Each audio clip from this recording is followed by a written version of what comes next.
When we talk about Iran, we're talking about one of the world's oldest, most influential civilizations. I mean, this is a place that gave us the first great empire, poetry that has lasted for centuries, just a really profound cultural heritage. But right now, all that history is colliding head-on with a massive modern crisis, and it's putting the entire nation at a really dangerous, really unpredictable crossroads. And just to give you a sense of the scale here, we're talking about 90 million people. That's a huge population, and their ancient identity is being seriously tested by a crisis that's shaking the very foundations of their country. So that brings us to the big question, right? How did the heirs to one of the world's first true empires get here? How does a nation with such a rich, incredible legacy end up facing economic collapse, massive protests, and just intense pressure from all sides? Well, the answers are all woven into its recent history. To understand what's happening today, we've got to start with the weight of that history. Because in Iran, the past isn't something you just read about in a book. It's a living, breathing force that shapes everything, from national pride to modern-day grievances. This timeline really tells the story. You start with the immense pride of the Persian Empire under Cyrus the Great. That's the foundation. But then you fast forward to the modern era, the 1953 CIA-backed coup. That created this deep national wound, a feeling of foreign interference that's never gone away. In fact, that grievance directly fueled the 1979 Islamic Revolution, which didn't just change the government, it basically rewired the country's entire DNA. And right after that, boom, the brutal Iran-Iraq War, a trauma that really cemented this sense of defiance and paranoia in the new republic. So that 1979 revolution created a very unique system of government, a theocracy. And it's not just a set of rules, it's a whole architecture of power, all built on one specific, unshakable religious idea. At the absolute core of this system is a concept called Vilayat al-Faqih. This is the bedrock of the Islamic Republic.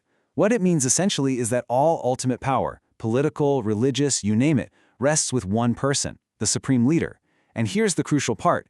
His authority is seen as coming from God, not from the people. He's accountable to God, not to voters. And you can see how that power flows. At the very, very top, you have the unelected supreme leader. Right below him is the unelected Guardian Council, which acts like a gatekeeper. They approve every law and every single candidate for office. It's only after that, down at the bottom, that you get to the elected parts of government, like the president and parliament. But their power is always limited by the unelected guys above them. And look, this isn't just some abstract political chart. This top-down control reaches into the most personal parts of everyday life. The mandatory hijab, for instance, isn't just a dress code. It's a very visible symbol of the state's ideology being enforced on everyone, and it has become a huge flashpoint for resistance. Now, that resistance is being poured gasoline on by another huge factor, the economy.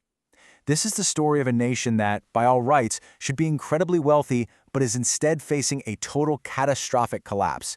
And it's driven by a combination of punishing international sanctions and, frankly, deep internal mismanagement. The economic crisis is just a stunning paradox. Iran is sitting on the world's fourth largest oil reserves and the second largest natural gas reserves. I mean, that is immense natural wealth.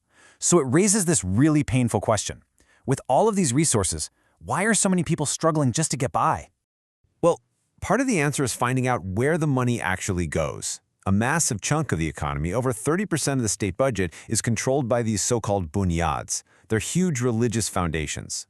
These groups, along with the powerful Islamic Revolutionary Guard Corps, operate almost completely outside of public view. This creates this really murky economic system where true accountability is pretty much impossible. The result of this system, plus those crippling sanctions, is this number. The Iranian currency, the rial, lost 75% of its value in just over a year. For ordinary people, that means your life savings, gone. The cost of food, medicine, everything has just shot through the roof. It's a daily, crushing reality. And the pain runs so much deeper than just the currency. The whole system is buckling. You've got out-of-control inflation, a financial sector that's basically bankrupt, and a severe water crisis that's threatening the country's food supply. And maybe the most telling sign of all? Voter turnout is plummeting. That's a huge red flag that a population is losing faith in its leaders. So what happens when you mix all that economic despair with decades of social and political restrictions? You get dissent. But what we're seeing in Iran now isn't just a single protest. It's more like a cumulative crisis, where every new wave of anger builds on the last one. The spark for the biggest uprising in recent memory was the absolutely tragic death of a 22-year-old woman, Mahsa Amini, while in the custody of the morality police. Her name became a rallying cry, and it unleashed the woman life freedom movement, which just exploded across the entire country. And what's so important to understand is how the protests themselves have changed. If you go back to 2009, the Green Movement was mostly about reforming the system from within. But the recent uprisings, the demands are way more fundamental. They're driven by economic desperation, a hunger for basic social freedoms, and for many, an outright opposition to the entire system. The state's response has also evolved. Some analysts call it containment governance. The goal isn't really to offer big reforms, it's to manage the crisis. They use this toolkit: coercion, arrests and internet blackouts, controlling the narrative by calling protesters rioters, and, crucially, doing everything they can to stop the movement from gaining unified momentum. All of this, the history, the economy, the protests, brings Iran to an incredibly critical moment.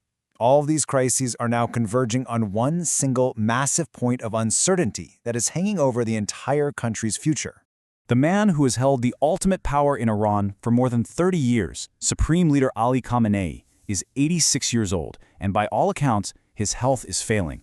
His era is coming to an end. And this leads to the most important, and honestly, the most unsettling question in Iranian politics today. What happens next? There is no clear successor. There's no established, predictable process for this kind of transition. The entire system is about to face its biggest test since the 1979 revolution itself. And this transition couldn't be happening at a worse time. I mean, think of it like a perfect storm. You've got immense pressure from the outside, sanctions, regional conflict. You have explosive pressure from the inside, a broken economy, and a population that is demanding change. And you have a rigid system facing a profound crisis of legitimacy, a system that can't easily bend without breaking. Which leaves us with this final, powerful question that's going to define the coming years. Can the Islamic Republic transform itself enough to meet the demands of its own people, or does a totally different Iran have to emerge from the wreckage? The answer, whatever it ends up being, won't just shape the future of a nation. It's going to shape the future of the entire Middle East.